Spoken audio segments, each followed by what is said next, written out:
किसी शय को पहचानने का मकाम क्या है, ये डिपेंड करता है इस चीज के ऊपर कि वो शय क्या है। मिट्टी को पहचानना, उसकी क्या कदर कीमत होगी, और सोने को पहचानना, उसकी क्या कदर कीमत होगी, हीरे को पहचानना, उसकी क्या कदर कीमत होगी। तो लाजमी बात है कि हीरे की मारिफत, हीरे की जो पहचान है वो सोने की पहचान से ज्यादा अहम, ज्यादा कीमती, और जो सोने की पहचान है वो मिट्टी की पहचान से ज्यादा कीमती। मारिफत इलाही क्या है? अल्लाह की पहचान, यानी उसमें किसकी पहचान हो रही है? अल्लाह तबारक व तआला की। और अल्लाह ताला सबसे अजीम है, वो सबसे ज्यादा अजमत वाला है, वो सबसे ज्यादा बुलंदी वाला है। तो जब अल्लाह की जात सबसे ज्यादा अजमत वाली है तो उसकी पहचान भी सबसे ज्यादा अजमत वाली है। तो मारिफत इलाही की अजमत ये है कि चूंकि ये मारिफत अल्लाह की मारिफत है और अल्लाह सबसे अजीम है तो उसकी मारिफत भी सबसे अजीम है। फिर इस मारिफत का फायदा क्या है? मारिफत का फायदा ये है कि जब हम किसी शय को पहचानते हैं तो उसकी जैसी पहचान हमारे सामने आती है, हमारे दिल में उसके बारे में जो जज्बात और जो ख्यालात होते हैं वो उसी एतबार से बदलते हैं। हम किसी बंदे के बारे में उसकी अगर बुरी सिफात को जाने, अगर उसकी बुरी सिफात को जाने तो हमारे दिल में उसके बारे में नापसंदीदगी पैदा होती।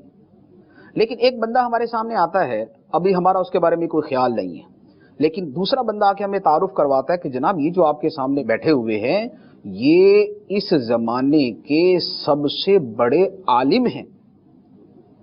अब जैसे ही हमें उसके इल्म की मारिफत होगी तो हमारे दिल में फौरन उसकी कदर पैदा हो जाएगी, हमारा दिल उससे मोहब्बत करेगा, हम उसको ताजीम और इज्जत और कदर की निगाह से देखेंगे। क्यों? इसलिए कि अब हमें उसकी पहचान हो गई। तो जब हमें किसी की पहचान होती है तो हमारे दिल में उसकी मोहब्बत और उसकी कदर और उसकी ताजीम और उसकी इज्जत पैदा होती है। अल्लाह तबारक व तआला की मारिफत के फवायद में से एक ये बहुत बड़ा फायदा है कि जब अल्लाह ताला की मारिफत दिल में पैदा होती है तो उसकी मोहब्बत पैदा होती है। जितनी मारिफत बढ़ती जाती है अल्लाह ताला से मोहब्बत उतनी बढ़ती जाती है। जितना हमें अल्लाह ताला की अजमतों का पता चलता जाता है हमारे दिल के अंदर अल्लाह अज़्ज़ा वजल की मोहब्बत में उतना इजाफा होता जाता है। हम उसकी खालिक होने, मालिक होने, रासिक होने के ऊपर जितना गौर करते हैं हमारा दिल अल्लाह ताला के एहसानात तले उतना दबता जाता है और हमारे दिल में उतना एहसास तशक्कुर पैदा होता जाता है और हमारे दिलों के अंदर उतनी आजिज़ी पैदा होती जाती है।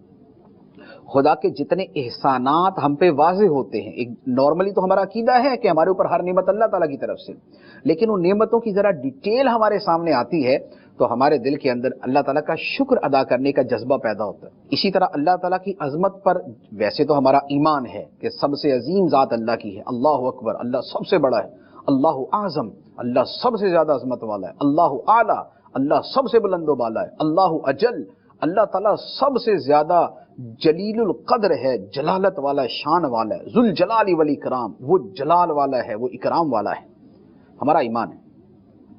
लेकिन जब उसकी अजमतों पे हम थोड़ा सा गौर करते हैं और उसकी अजमतों के आसार हमारे सामने जाहिर होते हैं और उसकी कुदरतों की शाने और कुदरतों के असरात हमारे सामने आते हैं तो हमारा दिल अल्लाह ताला की अजमत के सामने उतना ज्यादा झुक जाता है, हमारा दिल उतना आजिज़ी उसके अंदर आ जाती है। अच्छा, फिर एक तो ये है कि अल्लाह ताला की मारिफत से अल्लाह ताला की मोहब्बत में इजाफा होता है, उसकी अजमत को मानने में और एतकाद के अंदर जो है मजीद ताकत और कुव्वत आती है। दूसरा ये भी है कि बंदा जितना खुदा की मारिफत हासिल करता है वो उतना खुदा के करीब हो जाता है। अल्लाह ताला का जो कुर्ब है वो इस मारिफत के साथ वाबस्ता है। जितनी खुदा की मारिफत ज्यादा उतना अल्लाह ताला का कुर्ब ज्यादा। खुदा की बारगाह में जो मर्तबे हैं, जो मकाम हैं, उनका दारो मदार खुदा के कुर्ब के साथ है। जितना जिसका कुर्ब खुदा से ज्यादा है उसका मर्तबा उतना ज्यादा है। कायनात के अंदर अल्लाह ताला के सबसे मुकर्रब तरीन बंदे हमारे आका सल्लल्लाहु ताला अलैहि वसल्लम, چونکہ سب سے مقرب ہے لہذا سب سے افضل، سب سے اعلیٰ ہے، سب سے بالا ہے، سب سے بہتر ہے، اور خیر البریہ ہے، ساری مخلوق میں سب سے جو ہے وہ عمدہ ہے، بہتر۔ تو اللہ تعالیٰ کی معرفت کا ایک بہت بڑا فائدہ اس کے قرب کے اندر اضافہ بھی ہے۔